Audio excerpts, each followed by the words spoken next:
नमस्कार, जय हिंद, वंदे मातरम। आप रहते तो हो भारत में, तो आपको पता भी होगा भाई सबसे ज़्यादा भौकाल किसका है? यूपीएससी का। और यूपीएससी में आप जानते हो दो पेपर होता है, एक जीएस 1 और एक आपका जीएस सेकंड, सी सैट जिसको बोलते हैं। और इस बार क्या है, सबसे ज़्यादा भौकाल सी सैट का रहा है। लगातार अगर देखोगे तो सी सैट का लेवल बढ़ता जा रहा है। तो मैंने कहा क्यों ना भाई मैथ के क्वेश्चनों में दो दो हाथ किए जाएँ। आइए, आपको भी पास चैलेंज है भाई, हम क्वेश्चन लेके आए हैं भाई। ये आपका सी सैट का जो अभी आपका एग्जाम हुआ था 28 मई को, उसके आपका ये पेपर था, ये उसमें आपका ये क्वेश्चन बना था भाई। जब आप करने का प्रयास करो, फिर मैं बताता हूं कितने बेहतरीन तरीके से चीज़ों को कर सकते हो। जैसा मैंने बताया कि बेसिक चीज़ें अगर आपकी क्लियर होंगी तो सब कुछ पॉसिबल है। जैसे कहा भाई, यदि क्वेश्चन को पहले पढ़ो और क्वेश्चन को समझो, क्योंकि ये सी सैट के क्वेश्चन है, एसएससी के क्वेश्चन ना भाई इंडिया में तूती बोलती इन क्वेश्चनों की। कह रहा है यदि ए बी सी और डी ई एफ दोनों ही तीन अंकों की संख्याएं हैं, इस प्रकार की A B C D E F भिन्न शून्येतर है। इसको समझिए। भिन्न मतलब क्या? वो वाला फ्रैक्शन वाला भिन्न नहीं, ये दोनों क्या है? डिफरेंस है। यहां पे देखो, अगर मैं समझ में तो डिस्टिंक्ट नॉट फ्रैक्शन मतलब क्या? अलग अलग होंगी। शून्योत्तर मतलब कि कोई भी संख्या शून्य नहीं होगी। इस प्रकार की A B plus D E F मतलब क्या? जैसे आप जोड़ते हो बचपन में, बचपन की यादें ताजा करो। A B C plus D E F कितना हो रहा है मेरे भाई? D E F. तो इसको जोड़ने पे कितना आ रहा भाई? 4 बार 1 है 11। ये कह रहा भाई, मतलब क्या? ए बी सी अलग अलग संख्याएं हैं और इनमें से कोई भी शून्य नहीं है। तो आप जानते हो भाई, जोड़ना तो सभी लोग जानते हो, बचपन से सीखा है आपने। आज 55 के हो गए तब भी जोड़ते ही आ रहे हो। तो चीजों को समझो यार, कैसे किया जा सकता है। जैसे मैं कहूं, इनको आपने जोड़ा सी और एफ को, तो यहां पर कितना आ रहा है? 1 आ रहा है। यहां पर कितना आ रहा है? 1 आ रहा है। ये क्या है भाई? भिन्न मतलब कि अलग अलग संख्या है। सी और एफ भी अलग होंगी और ये शून्य नहीं होंगी। तो यार सी और एफ को जोड़ने पर कब आपका 1 आएगा? मतलब क्या होना चाहिए? 11 आना चाहिए। जब आप 11 जोड़ोगे तब आपका 11, इन दोनों का जोड़ क्या होना चाहिए? 11 होना चाहिए। तो आपका जो है इकाई 1 हो जाएगा और ये जो आपका दहाई है ये आपका कैरी अगले में चला जाएगा। तो भाई सी और एफ कैसे आपका 11 हो सकते हैं? या आप 2 + 9 कर लो, या 3 + 8 कर लो। तो आपके मन में कुछ भी हो आप वो कर लो। मैं 2 और 9 करता हूं। तो मैं क्या करता हूं, सी को मैं लिखता हूं 2 और इसको लिखता हूं कितना? 9। ठीक है, मतलब कितना? इसको 2 लिखता हूं भाई, इसको 9। यहां पे मैं ये 2 इनकी जगह छोड़ देता हूं। तो 2 और 9 कितना हो जाएगा? 11। मतलब कितना बचेगा आपका? 1 बचेगा। हासिल आपका 1 यहां पे कैरी बचेगा। ठीक है, यहां पे आपका हासिल 1 बचेगा। अब देखो मेरे भाई, बी और ई को भी जोड़ने पर कितना आना चाहिए? 1 होना चाहिए। मतलब क्या होना चाहिए मेरे भाई? आपका यहां पे एक बात समझ लेना, यहां पे 1 हासिल जाएगा। ठीक है, यहां पर 1 बचना चाहिए। मतलब 1 तो आपके पास है ही है। तो मतलब इनको भी जोड़ने पर कितना होना चाहिए भाई? बी और ई को भी जोड़ने पर बी प्लस ई प्लस 1 को जोड़ने पे कितना होना चाहिए? 11 होना चाहिए। तो अब आप देखो, मतलब क्या? 1 तो आपके पास है ही है। तो b प्लस ई को जोड़ने पे कितना होना चाहिए? 10 होना चाहिए। तो b प्लस ई की जगह आप कितना लिख सकते हो? आप 2 + 8 लिख सकते हो। ठीक है भाई, 3 + 7 लिख सकते हो। आप कुछ भी लिख सकते हो मेरे भाई। यहां तक बात समझ में आ रही कि नहीं आ रही? तो अगर आप b की और e की जगह पे 2 तो लिख नहीं सकते, क्योंकि 2 फिर से रिपीट हो जाएगा। तो आप क्या लिख सकते हो? यहां पे 3 + 7 क्या लिख सकते हो आप? 3 और 7। तो अब देखो 3 7 10, यहां पर एक हासिल कितना होगा? 11। मतलब कितना? 1। यहां पे एक आपका कैरी पहुंच जाएगा। ठीक है मेरे भाई, यहां तक बात समझ में आ गई। अब देखो अगला क्या बचा आपका? यहां पे एक कैरी बचा है। इन दोनों को जोड़ने पे कितना चाहिए? 11 आना चाहिए। तो अब ये क्या होना चाहिए? यहां पर भी रिपीट नहीं होनी चाहिए भाई। तो आपने 3 और 7 भी ले लिया। मतलब कौन कौन संख्या यूज कर लिया आपने? 2 9 यूज कर लिया, 3 और 7 यूज कर लिया। तो अगली आप क्या? 4 और 6 यूज कर लीजिए। तो इनकी जगह पे क्या यूज कर सकते हैं आप? 4 और 6। तो 6 4 10, एक हासिल क्या आ जाएगा? 11। तो आपकी संख्याएं कौन सी बन गई? आपकी 4 3 2 6 7 9। तो अगर आप इनका योग करेंगे, आपसे यही तो पूछा है, इनका योग बता दो भाई। इनका योग अगर आप करेंगे तो मेरे भाई क्या आ जाएगा? 6 4 10 10 10 20 और 20 और 11 31। क्या आएगा आपका उत्तर? डी, 31 आ जाएगा मेरे। ये है, कहते ना भाई बेसिक चीजें होंगी। अब ये मत सोच कहना फिर टाइम लगेगा। भाई नए क्वेश्चन है, टाइम तो लगेगा। सी सेट है यूपीएससी का एग्जाम का भाई। चलो अगला क्वेश्चन पे आओ। बेहतरीन क्वेश्चन है, अच्छा क्वेश्चन है। कह रहा है कि डी कोई 3 अंकों की इस प्रकार संख्या की डी इसका अंकों के योगफल से अनुपात लघुत्तम है। ठीक है भाई, 3 अंक की संख्या है। जैसे आप जानते हो, जैसे आप कहोगे 345, ये 3 अंकों की संख्या है।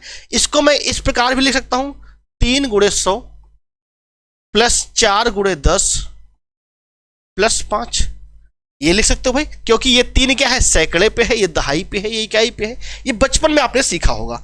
अब मेरे भाई, अब मैं इसी बात को दूसरे तरीके से कहता हूं, क्योंकि यहां पर संख्या नहीं बताई इन्होंने। मैं कहता हूं मेरी संख्या ABC है, तो मैं ABC क्या लिखता हूं, A × 100। मैं कॉन्सेप्ट आपको समझा रहा हूं, बाकी आप तो तुरंत कर दोगे भाई। प्लस C, ये आप लिख सकते हो, नहीं लिख सकते हो, यहां तक लिख सकते हो भाई। अब यहां पर चीजों को समझो, इसने क्या बोला है कि इस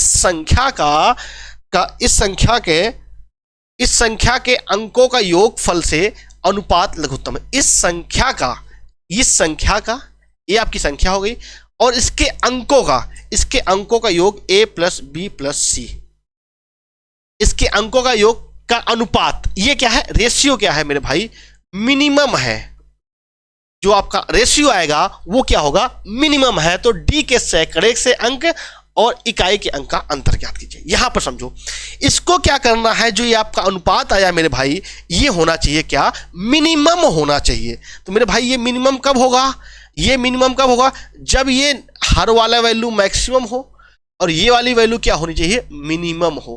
अरे हाँ या ना, यहां तक बात समझ में आएगी नहीं? मतलब क्या, ये मिनिमम हो, ये मैक्सिमम हो, ये मिनिमम हो, तभी आपका यह होगा। अब यहां पे समझो, मुझे क्या करना है, ये जो संख्या है आपकी, इसको मिनिमम बनाना है। तो अगर मैं एक ही जगह पे 0 रख दूंगा तो भाई 2 अंक की संख्या बन जाएगी। तो हमें एक जगह पे क्या रखना पड़ेगा, 1 रखना पड़ेगा। एक जगह पे हम क्या रखेंगे, 1 रख सकते हैं। अब यहां पर समझो, एक जगह पे हम 1 रखेंगे और हमको इसको मैक्सिमम बनाना है, तो B और C मतलब क्या करना पड़ेगा, इसकी जगह पे देखो यार, इसकी जो इकाई अंक होगा उसको मैक्सिमम हमें, क्योंकि हमें इसका जो योग है इसको मैक्सिमम बनाना है, इसको अधिकतम बनाना है। तो हम क्या करेंगे, C की जगह पे क्या रख देंगे, 9 रख देंगे। हाँ या ना, तभी तो ये मैक्सिमम बनेगा। देखो यहाँ पे हम भाई 0 नहीं रख सकते हैं, सैकड़े वाले पे हम 0 नहीं रख सकते हैं। अगर हम 0 रखेंगे तो जैसे देखो यार, 0 24, ये क्या आपकी 2 अंक की संख्या हो गई, 3 अंक की संख्या नहीं होती है मेरे भाई। तो हमें क्या करना पड़ेगा, यहां पर हम 1 रख सकते हैं, और यहां पे हमें ये वाली पे कुछ भी नहीं रख सकते। यहाँ पे क्या रखना पड़ेगा, मैक्सिमम रखना पड़ेगा। इसको मैक्सिमम बनाने के लिए यही चीज तो आपसे पूछा है कि सैकड़े का अंक और इकाई के अंक। तो सैकड़े का अंक आपका 1 आपका क्लियर हो गया, और इकाई का अंक 9 हो गया। इनका अंतर पूछा है, तो इनका अंतर मेरे भाई 8 आ जाएगा। अरे हाँ या ना, समझने वाली बात थी मेरे भाई। अगर समझ गए तो क्वेश्चन हो गया। आओ फिर अगले क्वेश्चन पे जल्दी जल्दी चलेंगे। ये क्वेश्चन तो उड़ाई दोगे, अरे बचपन में ये तो भाई इतनी बार कराया है नंबर सिस्टम में। देखो यार, कुछ नहीं है, जिसने सीखा होगा उसको कोई दिक्कत नहीं। 85 × 87 × 89 × 91 × 95 × 96 को डिवाइड करना है किससे मेरे भाई, 100 से।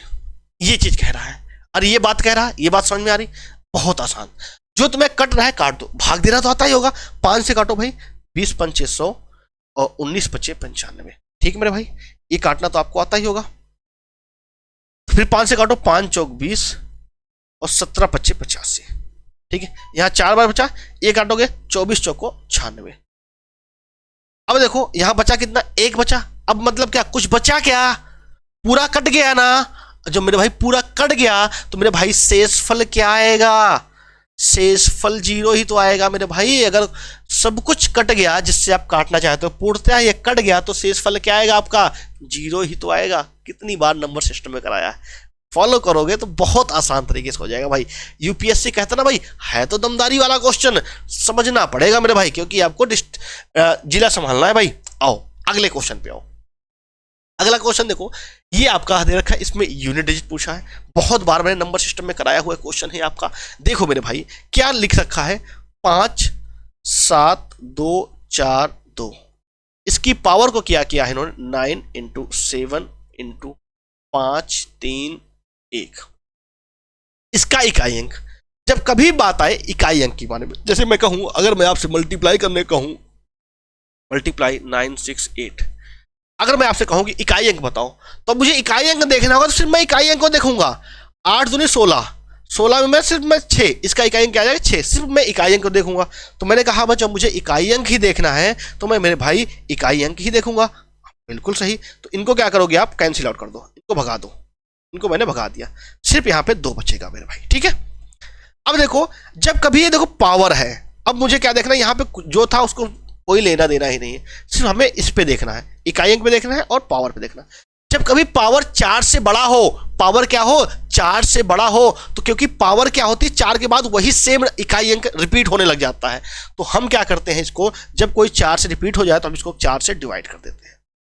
ठीक है, अब कई लोग क्या करेंगे, इसको मल्टीप्लाई करके डिवाइड करेंगे, हम कहेंगे नहीं भाई हम ऐसे डिवाइड करेंगे, इसको डिवाइड करो, 4 को डिवाइड करो, हमें क्या देखना भाई, शेष फल देखना कितनी बार बचता है। तो 9 को 4 से डिवाइड करोगे तो क्या आएगा, प्लस का 1 आएगा मेरे भाई।